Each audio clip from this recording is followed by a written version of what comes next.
அன்னைக்கு நேரமாயும் அவரை காணோம். இப்படி மாசம் போயிட்டு முருகா.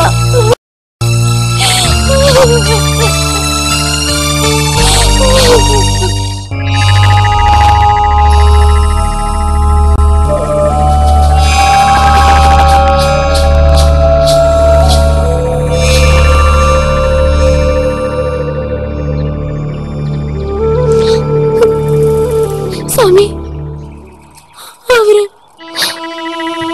என்ன கூட்டிட்டு போய் கனவு படிக்கிறேன்னு சொல்லிட்டு வரவே இல்லை. அவர்தான் வந்துடுவாரா? அவர் என்ன ஏமாத்திட்டாரா சாமி? வருவார்ல? வருவான். ஆனா உன்னை கல்யாணம் பண்ணிக்கிறதுக்கு இல்ல.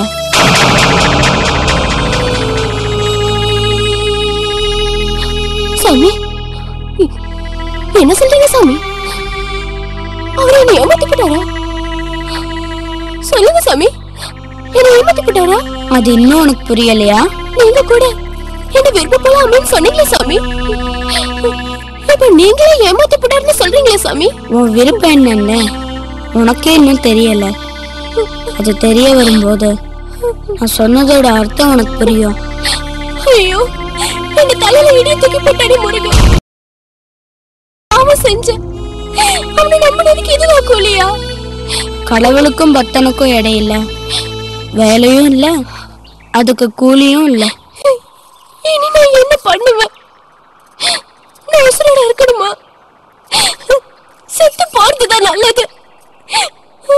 எல்லா முடிவையும் நீயே எடுத்துக்கிட்டா அப்ப கடவுள் எதுக்கு இருக்காரு? உன் கேள்விய முருகன் கிட்டவே. எனக்கு வேற யாரு இருக்கா? முருகன் கிட்டதானே கேக்குறேன்.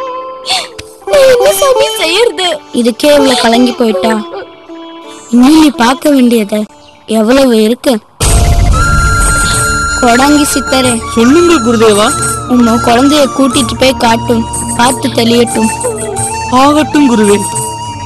பிரச்சனைகள்ல இருந்து விலகி இருக்கிறதும் உறவுகள்ல இருந்து ஒதுங்கி இருக்கிறதும் சந்நியாசம் கிடையாது. அது உங்களுக்கும் புரியட்டும். கூட்டிட்டு போங்க. சரி குருவே. சாமி, எங்க போறது? கோயிலுக்கு தான். நடக்கிறத மட்டும் பாரு. போ. வாதாயே, வா கோயிலுக்கு போலாம்.